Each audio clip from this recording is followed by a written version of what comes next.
కాంగ్రెస్ హయాంలో రోడ్డెక్కిన రైతులు మళ్ళీ అదేవిధంగా మా గిట్టుబాటు రేటు మాకు కావాలి అనేది నినాదాలతోటి మళ్ళీ ప్రభుత్వం మీద ధర్నాకు దిగిర్రు రైతన్నలు.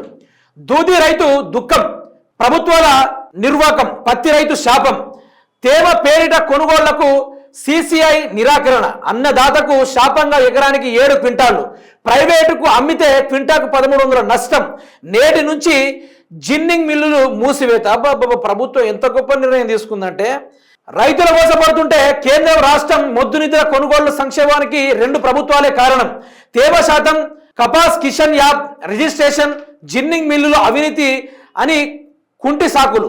ఈ కొర్రీలతో కొనుగోళ్లను నిరాకరిస్తున్న సిసిఐ పత్తి రైతుకు కనీస మద్దతు ధర దక్కడం లేదు. నెలలో కేవలం 1.12 లక్షల టన్నులే కొనుగోళ్లు. కేంద్రంపై ముఖ్యమంత్రి ఎంపీలు ఒత్తిడి తేవాలి. BRS working president KTR demand. ఈరోజు రైతులు రోడ్డెక్కాల్సిన అవసరం ఏమొచ్చింది?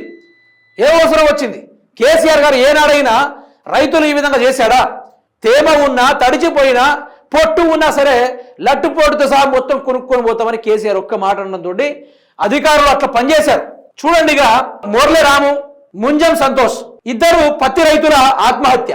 అధిక వర్షాలతో దెబ్బతిన్న పంటలు, అప్పు తీర్చేదారి కానరాక బలన్మరణం.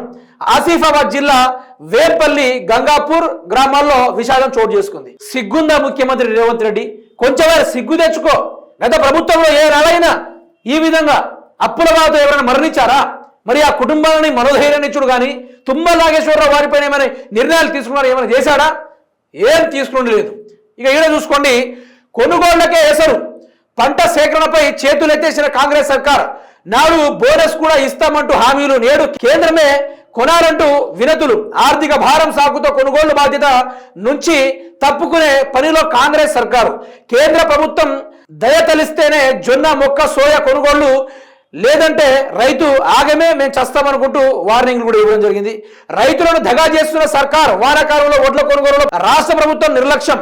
సన్న ఓట్లకు బోనస్ 200 కోట్లు విడుదల చేయాలి హరీష్ రావు. మల్లారం ధాన్యం కొనుగోలులో కేంద్రం సందర్శనలో హరీష్ రావు అంటూ మాట్లాడడం కూడా జరిగింది. అంటే ఏనాడు కూడా కేసీఆర్ గారు రైతుల చావుల్ని కోరుకోలేదు. ఆ చావుల్ని చూసి చలించి, ఆత్మహత్యలను చూసి చలించి కేసీఆర్ గారు ఎంతో గొప్పగా ఆలోచించి రైతులను భుజం మీద చేయి వేసి ముందుకు నడిపించాడు. ఆగిన నాగళ్లకు శ్రీకారం చుట్టి ముందుకు సాగించాడు. ఇన్ని చేసిన కేసీఆర్ రైతులు అందరూ బ్రహ్మాండంగా వ్యవసాయం చేసుకుంటే ఈరోజు మోసానికి గురయ్యి రాష్ట్ర ప్రజలు రేవంత్ ప్రభుత్వంలో ఆత్మహత్యలకు మాత్రమే దారి తీసుకుంటూ ప్రాణాలు తీసుకుంటున్నారు. కానీ ప్రభుత్వం నో రెస్పాన్స్. వ్యవసాయ శాఖ మంత్రి నో రెస్పాన్స్. అక్కడ ఉన్న ఏ అధికారులు కూడా నో రెస్పాన్స్.